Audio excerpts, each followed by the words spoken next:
Hi friends, मेरा नाम है सोनिया और आज हम कुछ इंटरेस्टिंग सी चीज़ें सीखने वाले हैं इंग्लिश में। तो सबसे पहले मैं आपसे एक सवाल पूछना चाहती हूँ। क्या कभी आपके साथ ऐसा हुआ है कि आप किसी रेस्टोरेंट में गए थे खाना खाने के लिए, ऑलराइट, और आपको जो खाने का टेस्ट था, जो जायका था, वो आपको किसी को बताना था, लेकिन आपको सही वर्ड्स नहीं मिल रहे थे इंग्लिश में कि आप कैसे डिस्क्राइब करें, कैसे बताएं कि वो खाने का टेस्ट एग्जैक्टली कैसा था। तो आप सिर्फ इतना कह के निकल गए कि खाना बहुत अच्छा था या खाना थोड़ा बेकार था, बस। तो अगर आपको कभी ऐसा कुछ प्रॉब्लम हुआ है, कभी आपको ऐसी कोई मुश्किल हुई है, तो आज हम कुछ वर्ड्स सीखेंगे खाने के बारे में बात करने के लिए। So talking about food and test.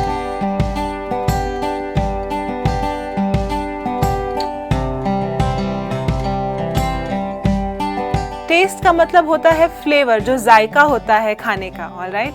तो कुछ कॉमन सी वर्ड्स होती हैं। सबसे पहले एक वर्ड है स्वीट, ओके। अब स्वीट का मतलब होता है मीठा, ओके। तो कोई भी खाने की चीज़ अगर मीठी होती है, जैसे चॉकलेट्स, आइसक्रीम्स, केक्स वगैरह, तो हम कह सकते हैं कि वो चीज़ स्वीट है। तो एक सेंटेंस के लिए मैं आपके लिए एक एग्जाम्पल लिख सकती हूँ। This cake is sweet. इसका मतलब ये जो केक है ये मीठा है। This cake is sweet. Next है सॉल्टी, ओके। अब सॉल्ट का मतलब तो होता है नमक, ऑलराइट। तो सॉल्टी का मतलब होगा नमकीन। तो मान लीजिए कभी अगर आपके घर पे जो भी खाना बनाते हैं, शायद वो मूड में नहीं थे, आज उनका मूड ज़रा ख़राब था, तो उन्होंने खाने में ज़्यादा नमक डाल दिया, तो खाना कैसे हो जाएगा? नमकीन, बहुत ज़्यादा उसमें नमक पड़ गया। तो उस वर्ड के लिए आप बोल सकते हैं इंग्लिश में सॉल्टी। सॉल्ट से बनता है सॉल्टी। सो आप कह सकते हैं द फूड, जो खाना है, the food is salty. Salty. Next word है बिटर, ओके। अब बिटर वो टेस्ट होता है जो कोई कड़वी चीज़ अगर हम खा लेते हैं, जैसे कि करेला, फॉर एग्जाम्पल करेले की कोई सब्जी खाएंगे तो बहुत कड़वी होती है टेस्ट में। तो उसके लिए इंग्लिश में वर्ड है बिटर, कोई भी कड़वी चीज़, बिटर। तो हम कह सकते हैं, अगर हम करेले की बात कर रहे हैं, फॉर एग्जाम्पल कह सकते हैं the vegetable is bitter. Vegetable मतलब जो सब्जी हम खा रहे हैं, दैट इज बिटर। नेक्स्ट दो वर्ड्स है, ओके, मैं उनके मीनिंग आपको समझा देती हूँ। फर्स्ट है स्पाइसी। अब स्पाइसी का मतलब है मसालेदार, जिसमें बहुत सारा मसाला है, ऑलराइट। और दूसरा वर्ड है हॉट। अब कोई भी चीज़ अगर तीखी है, उसमें बहुत ज़्यादा मसाला है, कोई भी खाने की चीज़, तो आप बोल सकते हैं कि वो स्पाइसी है या हॉट है, ओके। तो मैं लिख देती हूँ आपके लिए यहाँ पे मसालेदार।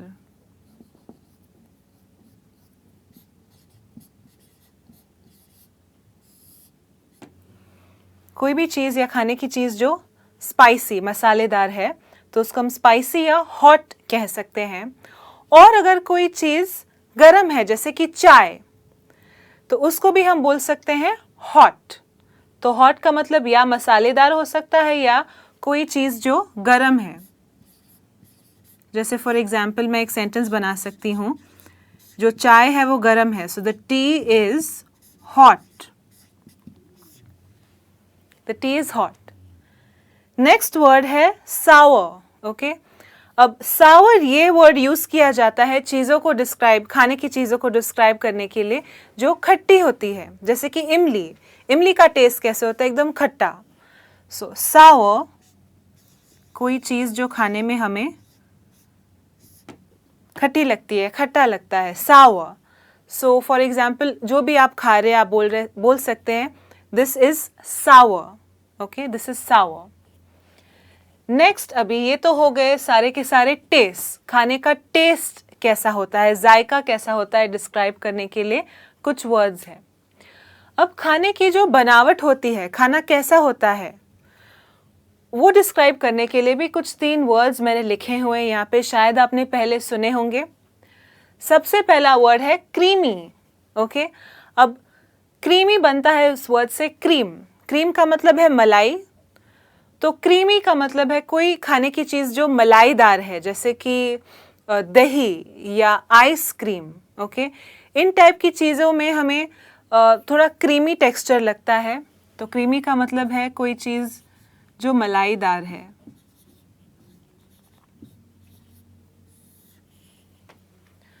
सो फॉर एग्जाम्पल, अगर आप कुछ दही खा रहे तो बोल सकते हैं the curds is creamy, the curd is creamy, कोई चीज़ जो बहुत मलाईदार है।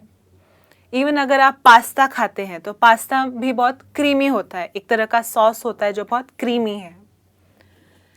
Next one is crunchy. अब क्रंची उन टाइप के वर्ड्स के खाने की चीज़ों के लिए यूज़ किए जाएंगे जो थोड़े कुरकुरे हैं, जैसे चिप्स, पोटैटो चिप्स क्रंची होते हैं, कुरकुरे।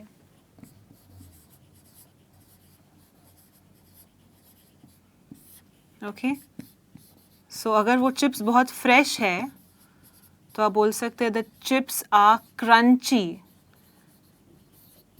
क्योंकि जब आप इस खाने की चीज़ को खाएंगे, फॉर एग्जाम्पल चिप्स को जब हम खाते हैं तो थोड़ी सी हल्की हल्की आवाज़ आती है, इसलिए हम कहते हैं कि वो जो खाना है वो क्रंची है। और लास्ट है ये इंटरेस्टिंग सा वर्ड ग्रीसी। ग्रीसी या फिर ऑयली।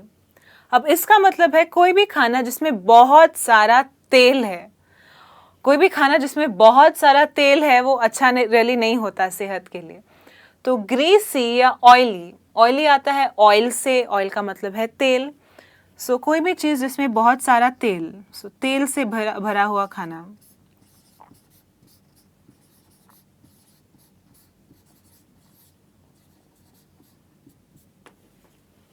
ओके, तो फॉर एग्जाम्पल अगर से आप कोई बिरयानी खा रहे हैं, ऑल राइट, उसमें थोड़ा ज़्यादा ज़रूरी नहीं हमेशा तेल भी, कभी कभी घी भी अगर हमने ज़्यादा यूज़ किया है तो हम कह सकते हैं that the biryani is oily. Okay, या फिर जो करी है, द करी इज़ ऑयली या ग्रीसी।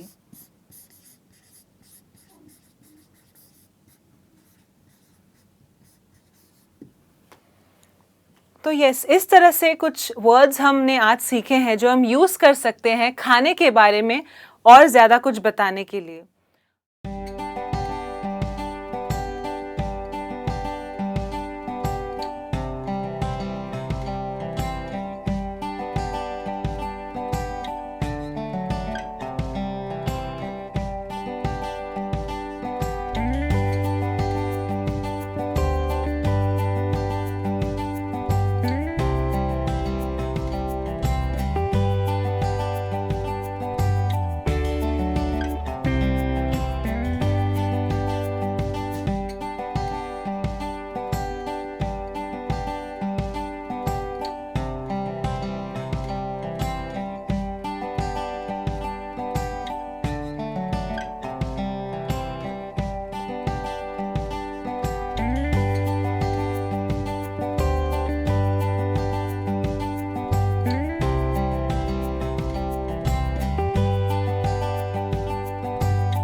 अब आगे से आप सिर्फ ऐसे बोलने की ज़रूरत नहीं है कि खाना अच्छा है, so the food is good या द फूड इज़ बैड, लेकिन आप उसके टेस्ट के बारे में बता सकते हैं, उसकी बनावट कैसी है वो भी आप डिस्क्राइब कर सकते हैं। काफ़ी कॉमन वर्ड्स है, काफ़ी इजी भी है ध्यान में रखने के लिए, तो इनको आप अगर कुछ टाइम्स प्रैक्टिस करेंगे तो आपको इजीली आप ये वर्ड्स यूज़ कर पाएंगे आपके डे टू डे कॉन्वर्सेशन में। ऑलराइट, आज के लिए बस इतना ही। आज का लेसन यहीं पे ख़त्म हो जाएगा। मैं फिर से आऊँगी एक अच्छे लेसन के साथ। टिल देन आप प्रैक्टिस करते रहिएगा। Take care, bye bye.